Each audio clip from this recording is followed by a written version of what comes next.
चलिए तो स्टार्ट करते हैं हम प्रोफेज से।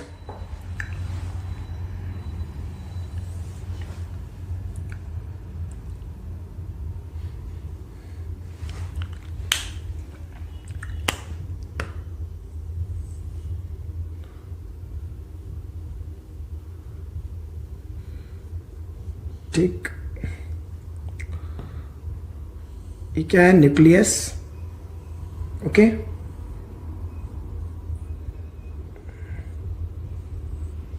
न्यूक्लियस। ठीक, ओके। तो ये है न्यूक्लियस और ये क्या है? Cytoplasm, cell body. मैं अभी बना रहा हूं इंटरफेज। मैं क्या ड्रॉ कर रहा हूं? इंटरफेज। ठीक, और ये है न्यूक्लियर पोर्स और ये मेम्ब्रेन है, nuclear membrane. Okay, nuclear membrane. और न्यूक्लियस के अंदर ही 25% ऑफ वॉल्यूम जो होता है न्यूक्लियस का, एक ऑर्गन होता है, छोटा सा ऑर्गेनल न्यूक्लियस के अंदर, उसको बोलते हैं न्यूक्लियोलस। जैसे समझने के लिए समझ, जैसे मान लीजिए ये न्यूक्लियस है तो इसके सेंटर में एक छोटा सा होता है, ये अगर ये न्यूक्लियस है तो वो होता है न्यूक्लियोलस। न्यूक्लियोलस 25% वॉल्यूम जो होता है वो न्यूक्लियोलस का होता है। ठीक है,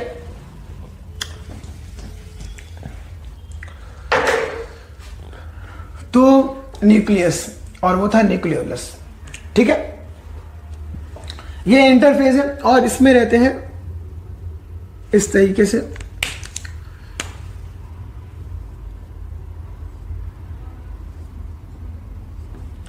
इस तरीके से ये होते हैं क्रोमोसोम। तो क्रोमोसोम यहाँ पे फाइबर लाइक रहते हैं, थ्रेड लाइक। देखिए मैंने आपको बताया था माइटोसिस में, कि माइटोसिस क्यों बोलते हैं? क्योंकि वो थ्रेड लाइक स्ट्रक्चर स्टेट में होते हैं। तो यहाँ पे जो है ना, ये इस क्रोमोसोम अगर वो थ्रेड लाइक स्ट्रक्चर फॉर्म में रहे, तो हम उस क्रोमोसोम अगर थ्रेड लाइक स्ट्रक्चर के फॉर्म में रहे तो हम उसको बोलते हैं क्रोमैटिन फाइबर। क्या बोलते हैं? Chromatin fibre.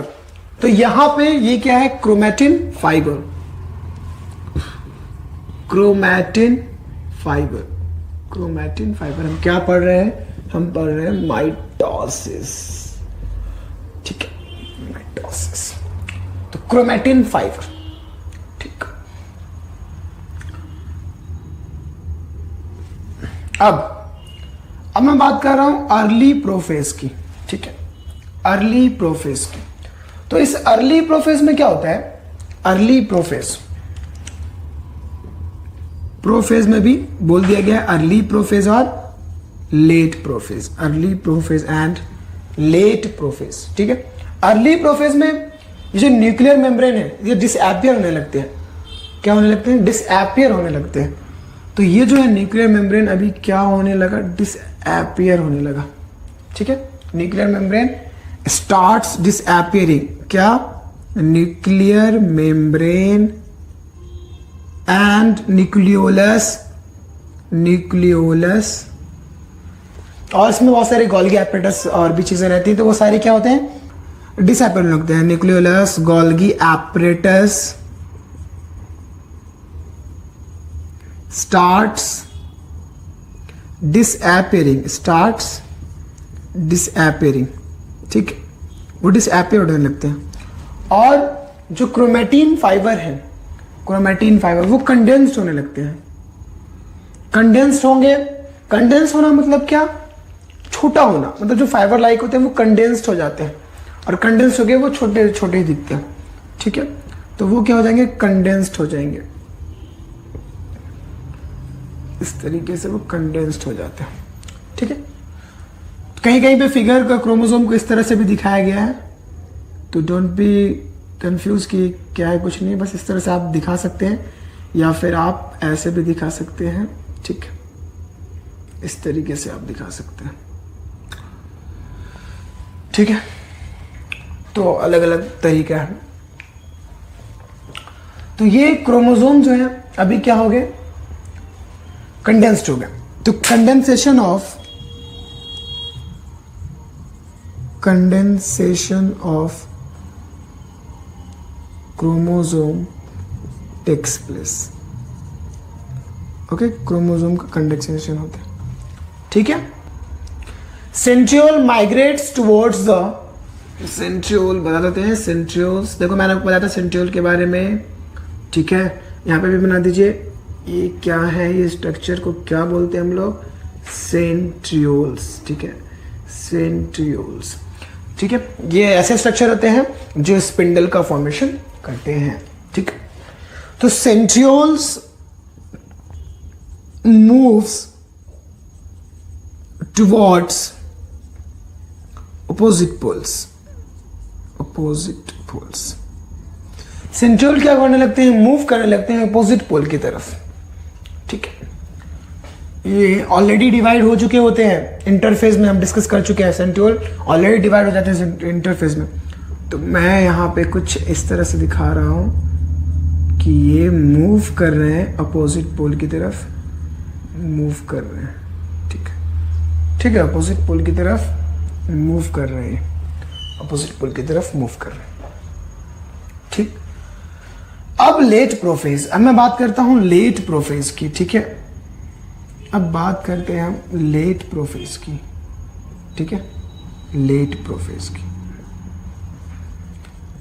अगर लेट प्रोफेज की बात करें तो लेट प्रोफेज में जो न्यूक्लियर मेम्ब्रेन डिसएपियर होने स्टार्ट होते हैं, मतलब वहां पे डिसएपियर हो रहे हैं, डिसएपियर हुए नहीं है, बट इस फेज में, लेट प्रोफेज में न्यूक्लियर मेम्ब्रेन डिसएपियर्ड, न्यूक्लियर मेम्ब्रेन पूरी तरह से गायब हो चुके हैं, डिसएपियर्ड हो चुके हैं, ठीक है। और स्पिंडल फॉर्मेशन टेक्स प्लेस, मतलब मैं यहां पे फटाफट पहले लिख देता हूं कि न्यूक्लियर मेम्ब्रेन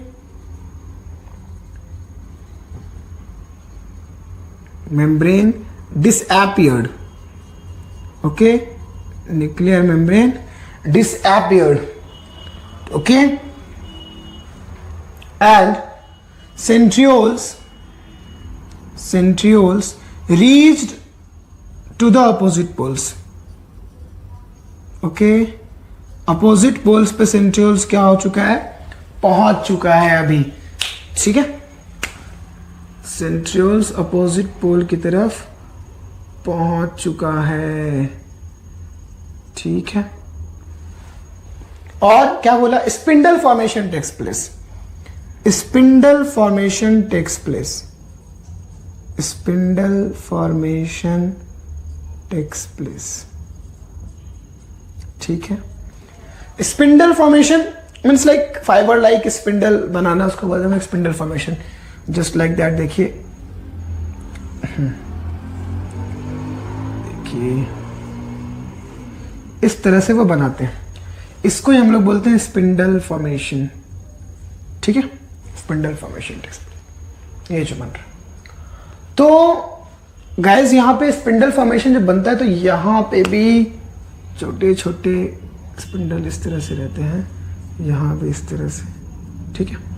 तो अगर आप यहां से कट कीजिए, यहां से कट कीजिए, यहां से कट कीजिए, और ये पार्ट देखिए, ये पार्ट अगर आप देखिएगा तो आपको स्टार जैसा दिखेगा, एस्टर जैसा दिखेगा, एस्टर, तो उससे ही नाम पड़ा है एस्टर। इसको हम बोलते हैं एस्टर रेज, एस्टर रेज। और इन पूरे को, इन सबको एक साथ बोलते हैं एस्टर, एस्टर। तो मैं लिखता हूं aster formation takes place, aster formation takes place.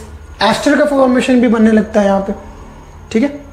तो देखिए सिंपली इसको समझने के लिए आप ऐसे याद रखिए कि जो सेंट्रियोल है वो एक कील है, ठीक है, क्या है, एक कील है, एक नेल है, ठीक है। अब दो नेल लिया है, अभी क्या करने वाले हो, सिंपली आप कपड़े को सुखाने वाले हो, ठीक है। क्या करने वाले हैं हम, कपड़े को सुखाने वाले हैं, ड्राई करने वाले हैं। तो दो कील हमने ले लिया है, उस दोनों कील से हम एक वायर बांधने वाले हैं, एक स्ट्रिंग बांधने वाले हैं, एक तार बांधने वाले हैं, स्ट्रिंग, जिसपे हम क्या करने वाले हैं, कपड़े सुखाने वाले हैं। ऐसे आप याद रखिए। और कपड़ा क्या है, जो क्लॉथ है जो सुखाने वाले हैं, वो क्या है, वो है क्रोमोसोम।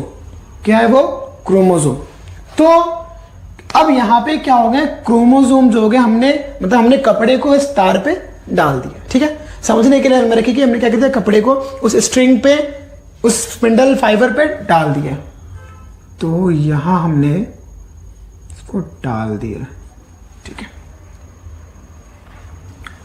यहां हमने डाल दिया इस तरीके से, ठीक है।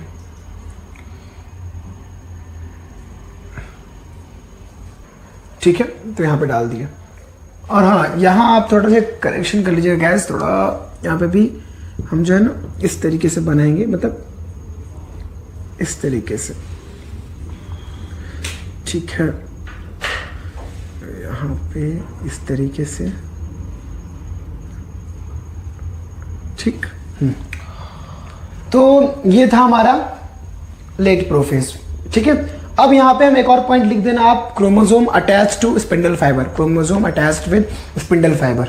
तो इस स्पिंडल फाइबर पे हमने स्ट्रिंग पे कपड़े सुखा दिए अभी, ठीक है। उसके बाद हमारा नेक्स्ट फेज है मेटाफेज। कौन सा फेज है हमारा? मेटाफेज। कौन सा गाइस? तो मेटाफेज। मेटाफेज की अगर मैं बात करूं ना, तो मेटाफेज में क्या होते हैं, ये देखिए क्रोमोसोम अभी यहां है, कोई यहां है, कोई यहां है, मतलब कोई फिक्स जगह नहीं है उनका। तो ये जो हमारा सेंट्रियोल है, ठीक है, सेंट्रियोल, ठीक ठीक, ये सेंट्रियोल है,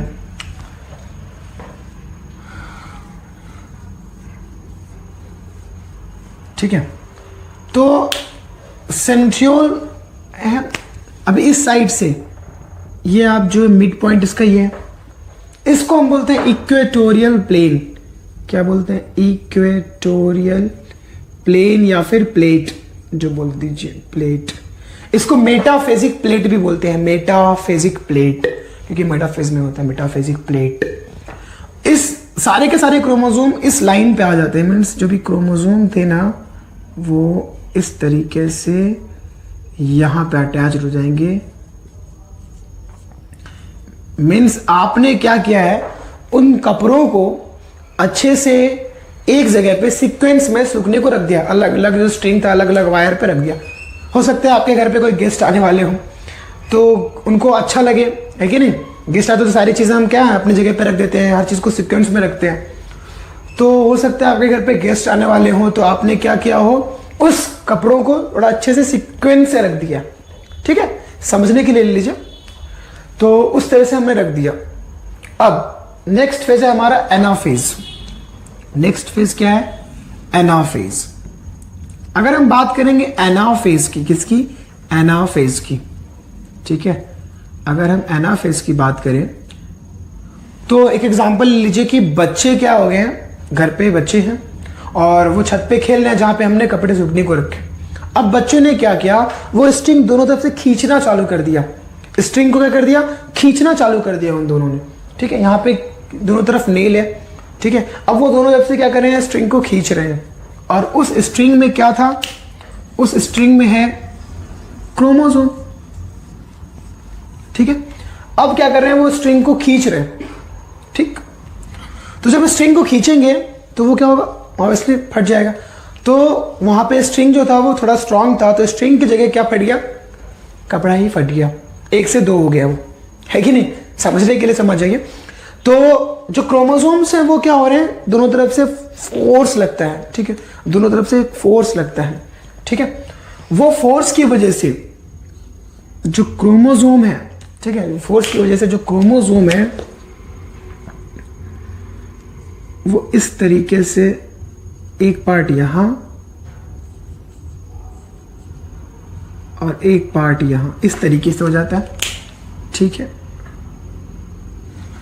और इसको हम लोग, इस फाइबर को हम लोग बोलते हैं इंटरजोनल फाइबर। इन दोनों के बीच में जो ये है स्ट्रिंग, इस स्ट्रिंग को बोल देते हैं हम लोग इंटरजोनल फाइबर। यहां पे मैं लिख देता हूं, फिर स्पेस नहीं रहेगा इसलिए यहां पे लिख रहा हूं इंटरजोनल फाइबर। क्या बोल देते हैं? Interzonal fibre. और ये जो फाइबर है ये कंटिन्यूअस है, कंटिन्यू है, तो इसको हम बोलते हैं कंटिन्यूअस फाइबर, कंटिन्यूअस फाइबर। और ये फाइबर देखिए यहां पे क्रोमोसोम बीच में आ रहे हैं तो हम इसको बोलते हैं डिसकंटिन्यूअस फाइबर, डिसकंटिन्यूअस फाइबर, ठीक है। तो ये वाला फाइबर कौन सा, डिसकंटिन्यूअस, ये कंटिन्यूअस, ये डिसकंटिन्यूअस, ये भी डिसकंटिन्यूअस, ये कंटिन्यूअस, ये डिसकंटिन्यूअस, ठीक है। और इन दोनों के बीच के फाइबर को बोलते हैं इंटरजोनल फाइबर। जो दो क्रोमोसोम जब स्प्लिट हो गए, टूट गए, ठीक है, तो ये जो बीच का आपको फाइबर दिखा है, इस फाइबर को बोलते हैं हम लोग इंटरजोनल फाइबर। और इस वाले को क्या बोलेंगे हम लोग, कंटिन्यूअस फाइबर। और इनके बीच ये पूरे को बोलेंगे डिसकंटिन्यूअस, और इन दोनों के बीच वाले फाइबर को बोलेंगे इंटरजोनल फाइबर, ठीक है। उसके बाद हमारा लास्ट स्टेप है टेलोफेज। कौन सा स्टेप है हमारा, टेलोफेज। अब इस टेलोफेज में क्या होता है, तो टेलोफेज में just opposite to the prophase. Prophase में क्या होता है, nuclear membrane and nuclear golgi starts disappearing. हम बोलेंगे यहाँ पे टेलोफेज में nuclear membrane starts reappearing. Nuclear membrane फिर से अपियर होने लगते हैं, न्यूक्लियर मेम्ब्रेन स्टार्ट्स अपियरिंग, और दो न्यूक्लियस यहाँ पे फॉर्म हो जाते हैं। तो न्यूक्लियर मेम्ब्रेन स्टार्ट्स अपियरिंग, यहाँ पे आप लिख लेना टेलोफेज में nuclear membrane starts appearing. And उसका जस्ट अपोजिट फिर यहाँ लिखना कंडेंसेशन ऑफ क्रोमोसोम, वहाँ लिखा था, या लिखना डीकंडेंसेशन ऑफ क्रोमोसोम, यहाँ लिखा था हमने centriole moves towards opposite pole, यहाँ पे सेंट्रियोल मूव नहीं करेगा, ठीक है। तो यहाँ पे फिर से हम बना देते हैं हमारा फाइबर लाइक क्रोमोसोम। तो ये हो गया टेलोफेज। टेलोफेज के बाद साइटोकाइनेसिस के बारे में डिस्कस करेंगे। तो ये जो टेलोफेज है, टेलोफेज में क्या होगा, ये जो दो बन गए हैं हमारे क्या सेल, दो न्यूक्लियस बन गए हैं, इसी को तो बोलते हैं काइरोकाइनेसिस। तो ये जो प्रोसेस हमने पढ़ा है, यहाँ से ये पूरा फेज जो पढ़ा है हमने, ये क्या है, काइरोकाइनेसिस है, ठीक है। साइटोकाइनेसिस में देखिए क्या होता है, ये जो टेलोफेज है ये होते हैं थोड़े से ग्रूव होने स्टार्ट हो जाते हैं इस तरीके से, आगे जाके ये थोड़े से और ग्रूव होते हैं, ठीक है, ग्रूव होते जाते हैं, और फिर बाद में ये दो सेल ही बन जाते हैं विद न्यूक्लियस, और इसी प्रोसेस को हम बोलते हैं साइटोकाइनेसिस। तो ये था हमारा साइटोकाइनेसिस और ये था काइरोकाइनेसिस, और ये हमने पढ़ा पूरा माइटोसिस, ठीक है। माइटोसिस हमने भी पूरा पढ़ लिया, ठीक है। अगर इसके बाद भी गाइस आपको डाउट आए तो आप प्लीज कमेंट करें, आई विल डिस्कस, ठीक है। एक बार फटाफट रिकॉल कर लेते हैं। देखिए इंटरफेस में क्या देखा हमने, इंटरफेस में हमने देखा कि जो भी हमारे हैं क्रोमैटिन फाइबर, जो क्रोमोसोम थ्रेड लाइक स्ट्रक्चर होता है उसको हम बोलते हैं क्रोमैटिन फाइबर, और ये न्यूक्लियर मेम्ब्रेन, ठीक है, ये न्यूक्लियर पोर्स हैं, न्यूक्लियस, सेंट्रियोल्स, जो ऐसे स्ट्रक्चर हैं जो स्पिंडल फॉर्मेशन करेंगे। अर्ली प्रोफेज में क्या होता है, अर्ली प्रोफेज में हमने देखा न्यूक्लियर मेम्ब्रेन, न्यूक्लियोलस, गोल्गी एपेटस, ये सारी चीजें क्या हो रही है, डिसअपियर होना स्टार्ट हो रही हैं, और कंडेंसेशन हो रहा है क्रोमोसोम का। मींस क्रोमोसोम का जब कंडेंसेशन होगा तो वो क्या हो जाएंगे, थिक एंड शॉर्ट। यहाँ पे लंबे थे थिन एंड लॉन्ग, यहाँ क्या हो गया, शॉर्ट एंड थिक, ठीक है। और सेंट्रियोल्स मूव करना चालू हो जाता है अपोजिट पोल की तरफ, ठीक है। और यहाँ पे क्या हो गया, न्यूक्लियर मेम्ब्रेन पूरी तरह से डिसअपियर्ड हो चुका है, न्यूक्लियर मेम्ब्रेन गायब हो गया है, और स्पिंडल फॉर्मेशन भी स्टार्ट हो गए हैं with the help of this centriole, क्योंकि सेंट्रियोल पहुंच चुका है अब कहां, अपोजिट पोल की तरफ, ठीक है। और एस्टर फॉर्मेशन भी हो जाता है, ठीक है, एस्टर फॉर्मेशन, ठीक। हमने बात किया था एस्टर फॉर्मेशन के बारे में कि इसको हम बोलते हैं एस्टर रेज, और इस पूरे को हम लोग बोलते हैं सेंट्रियोल का एस्टर। तो ये भी बनना स्टार्ट हो जाता है यहाँ पे। और क्रोमोसोम, मतलब अब हमने कपड़े सुखा दिए हैं उस स्ट्रिंग पे, मतलब chromosome attached with spindle fibre, okay. And बाद में मेटाफेज में क्या होता है, मेटाफेजिक प्लेट, इक्वेटोरियल प्लेन, और इक्वेटोरियल प्लेट पे सारे के सारे क्रोमोसोम आ जाते हैं। और एनाफेज में एक फोर्स जनरेट होता है दोनों पोल की तरफ से, जिसकी वजह से वो क्या हो जाते हैं, वो जो कपड़े हैं, जो क्रोमोसोम है, वो फट जाते हैं, मतलब दो डबल हो जाते हैं, और उनके बीच वाले फाइबर को हम लोग बोलते हैं इंटरजोनल फाइबर। और इस फाइबर को बोलते हैं डिसकंटिन्यूअस फाइबर, क्योंकि क्रोमोसोम बीच में आ रहा है, इसमें नहीं आ रहा है, इसको बोलते हैं कंटिन्यूअस फाइबर। और फिर बाद में टेलोफेज में क्या होता है, just opposite to the prophase. Prophase में क्या हुआ था, तो प्रोफेज में guys nuclear membrane, nuclear Golgi apparatus starts disappearing, तो वहां पे क्या बोलेंगे हम, इट स्टार्ट्स अपीयरिंग, ठीक है, वापस से अपीयर होने स्टार्ट हो गए। उसके बाद कंडेंसेशन वहां पे लिखा था हमने, हम बोलेंगे डीकंडेंसेशन स्टार्ट्स, पर जस्ट अपोजिट बोलेंगे, ठीक है। ये था हमारा माइटोसिस। गाइस अगर अभी भी कुछ डाउट आए तो बिल्कुल कमेंट कीजिए, ठीक है, और मैं कोशिश करूंगा आपको रिप्लाई करने का।